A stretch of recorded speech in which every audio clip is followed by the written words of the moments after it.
Mesdames et messieurs, je vous ai convoqué ce soir pour partager avec vous une question importante qui risque de...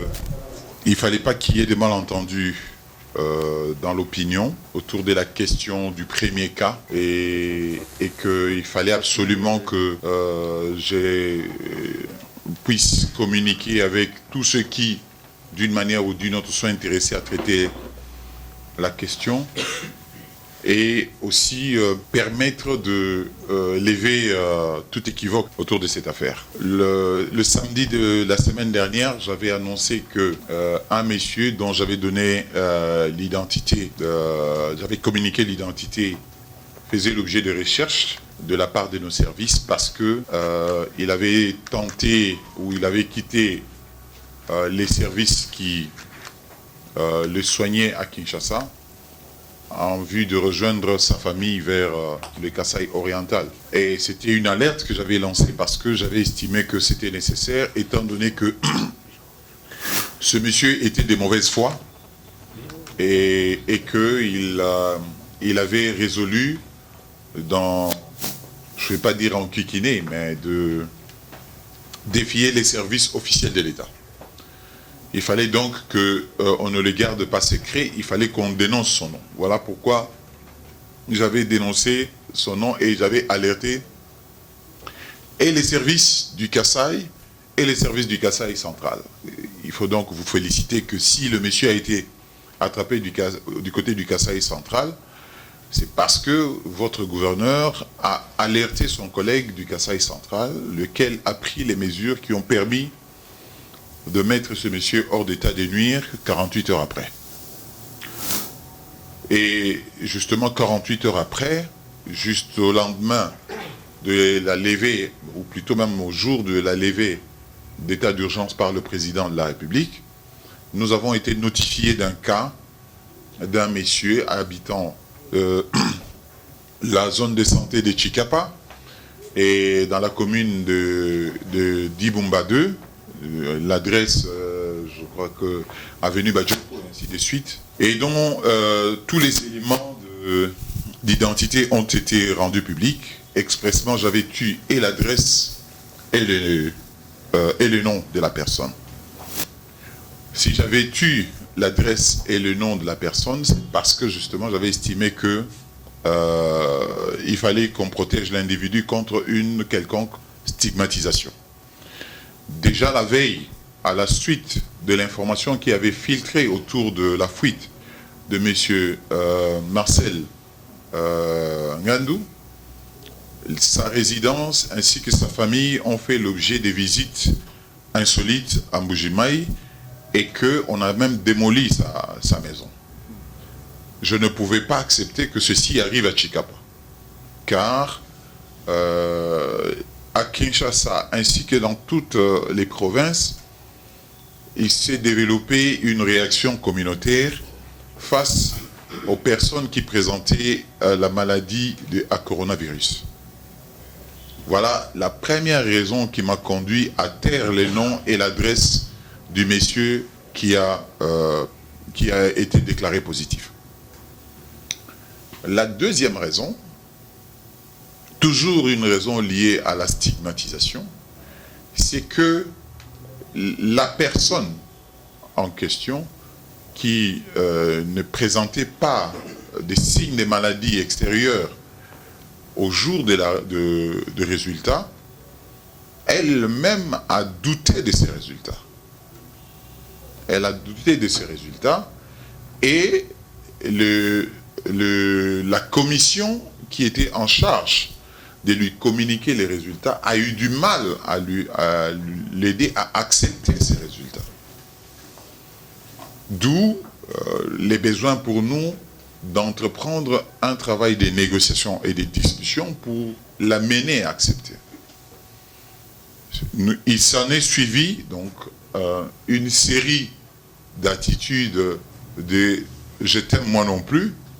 Tantôt il accepte de partir, tantôt il refuse de partir. Et si bien que, au jour que moi je me suis rendu à Kachongo, l'idée ou l'information c'était que le monsieur était en route. C'est pour cela qu'à chaque fois, je n'ai pas arrêté de dire, soit je disais qu'il était en cours d'isolement, soit je disais que, bon, il était déjà maîtrisé. À ce jour, ce monsieur a décidé, ou plutôt il n'a pas encore définitivement décidé, à afficher les réserves pour se mettre à la disposition de l'équipe en charge de le faire. Ceci veut dire que nous, avec la méthode qui est la nôtre et le protocole qui est le nôtre, nous n'avons pas le devoir ni l'obligation de dire que ce monsieur a refusé de se rendre ou de se déplacer. Mais là, nous sommes obligés d'élever l'ancre parce que le monsieur lui-même s'est découvert. Et je suis très très étonné, extrêmement étonné que sans précaution aucune, certains d'entre vous, messieurs de la presse, avaient pris le risque de l'approcher au point que de vous exposer vous-même en danger. Face au fait que le monsieur a assumé lui-même, les faits, a décidé lui-même de se dévoiler, nous n'avons plus de choix que de rendre public finalement et son identité et son adresse. Mais ma crainte est celle-ci. Et c'est là que j'estime que j'ai même l'impression que la presse n'a pas été assez professionnelle sur la question. Ma crainte est que dès que je termine ce point de presse, le monsieur soit envahi chez lui. Et c'est ce que vous avez fait. Déjà, il y a 48 heures, nous avons failli connaître des émeutes chez lui à la résidence. Et le membre du comité de crise qui a été en charge et qui a même facilité l'opération de prélèvement de ce monsieur a des relations de famille. Comme il l'a dit, effectivement, c'est son beau-frère.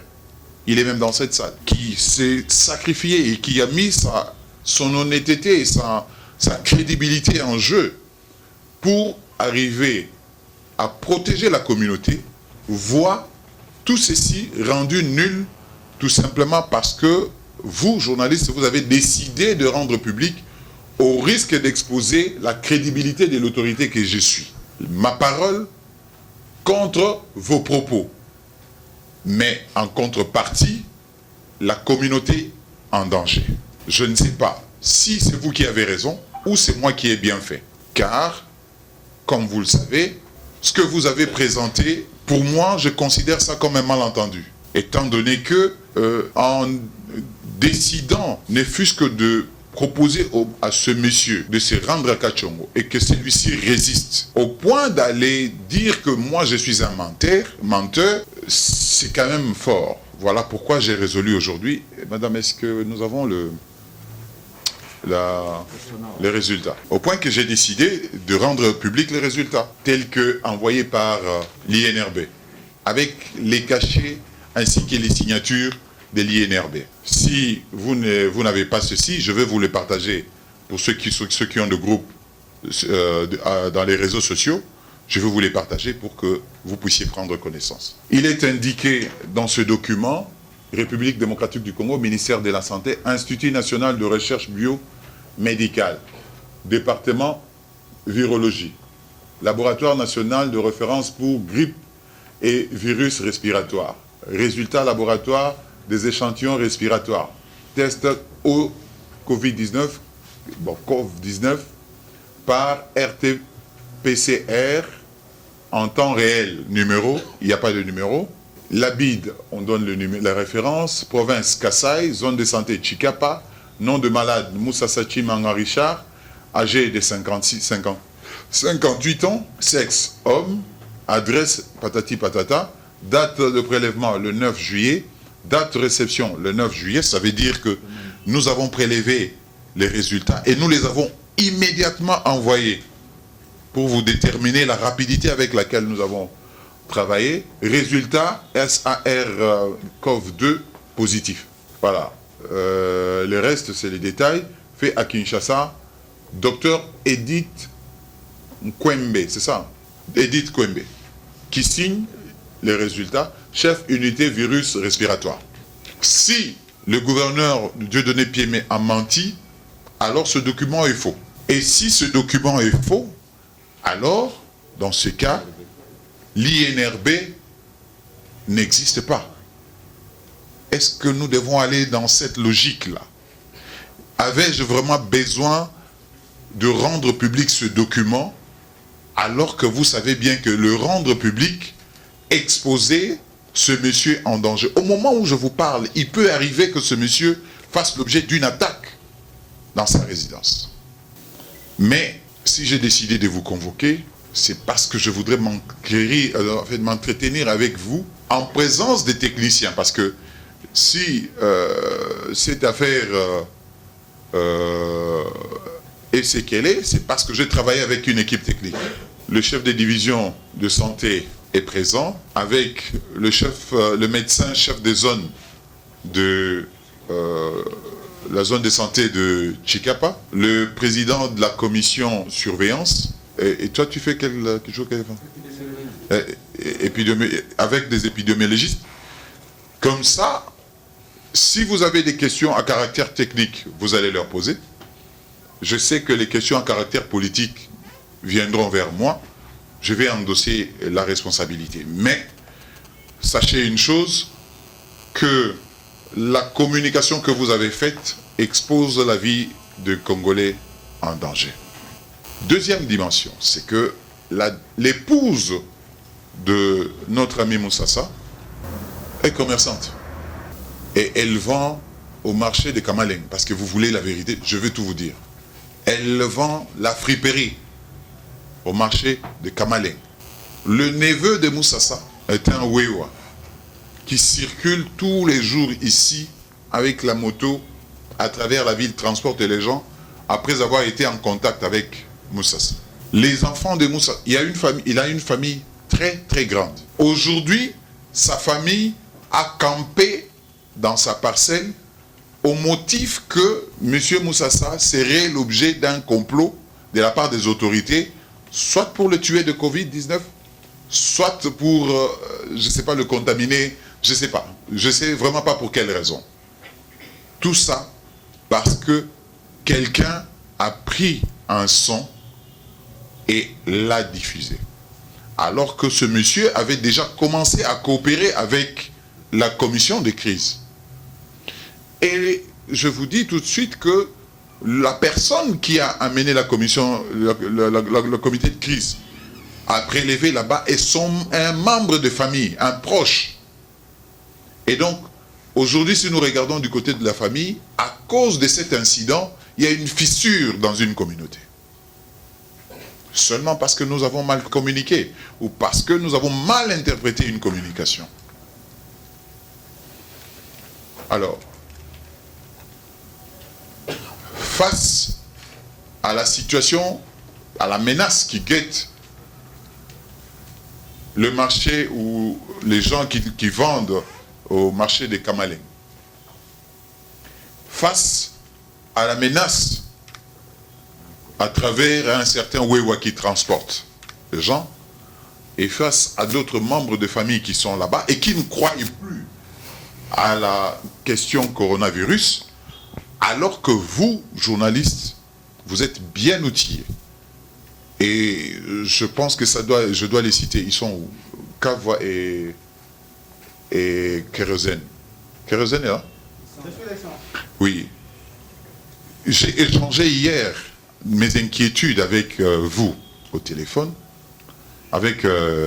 particulièrement avec Kabongo.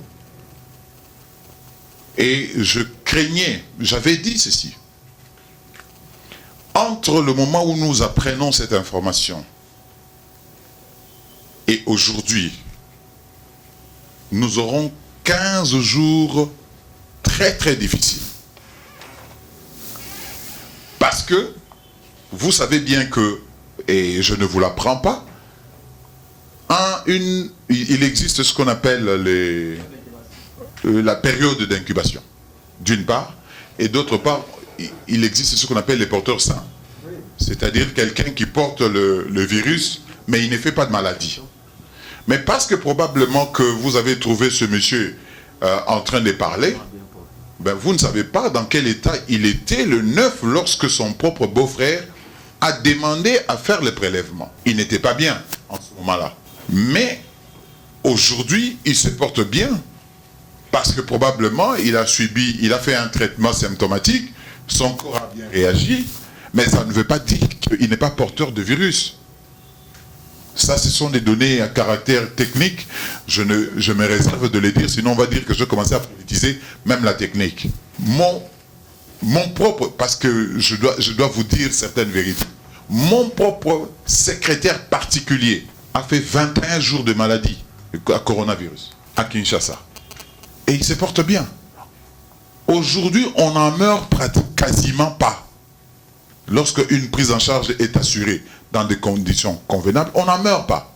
Mais on peut mourir de coronavirus si la stigmatisation s'en mêle. Et on peut allumer le feu dans cette ville et dans cette province si nous manipulons mal les informations. Voilà pourquoi vous m'avez vu, je n'ai pas pour habitude de vous appeler de manière illimitée, vous m'avez vu réagir vite. Et vous avez vu comment certains intellectuels ont commencé à réagir dans les réseaux sociaux. Je ne sais pas si vous qui avez diffusé l'information, vous-même, vous n'êtes pas en train de le regretter en ce moment. Parce que si vous êtes suffisamment outillé intellectuellement, je suis convaincu que vous vous posez de questions, pourquoi est-ce que nous avons diffusé de cette manière? Bien, maintenant, venons-en à la résistance de Moussassa. Le protocole veut que les discussions et l'entretien aient lieu. Et le protocole veut que dans un premier temps, donne également plutôt la possibilité d'assurer une prise en charge de manière isolée à domicile. Le fait que vous ayez trouvé Moussassa dans sa résidence ne signifie pas qu'on n'a rien fait. Parce que même ce matin, au moment où je vous parle ici, au moment où je vous parle, hier déjà la ministre de Santé a pris langue avec la personne concernée, avec son épouse, pour arriver à convaincre l'intéressé à se déployer et à accepter de sortir de sa réserve pour se mettre à la disposition de l'équipe de prise en charge. Aujourd'hui, au moment où nous parlons, il y a encore des gens qui essayent de lui faire parler ou de lui faire comprendre qu'il doit s'isoler. Encore que, parce qu'il n'a pas arrêté de le dire, il l'a dit encore à vous aussi, que si c'est vrai qu'on me prenne, qu'on m'amène à Kinshasa pour que j'aille m'assurer. Deux choses. Nous sommes prêts à l'accompagner à Kinshasa et même le prendre en charge pour l'amener jusqu'à Kinshasa.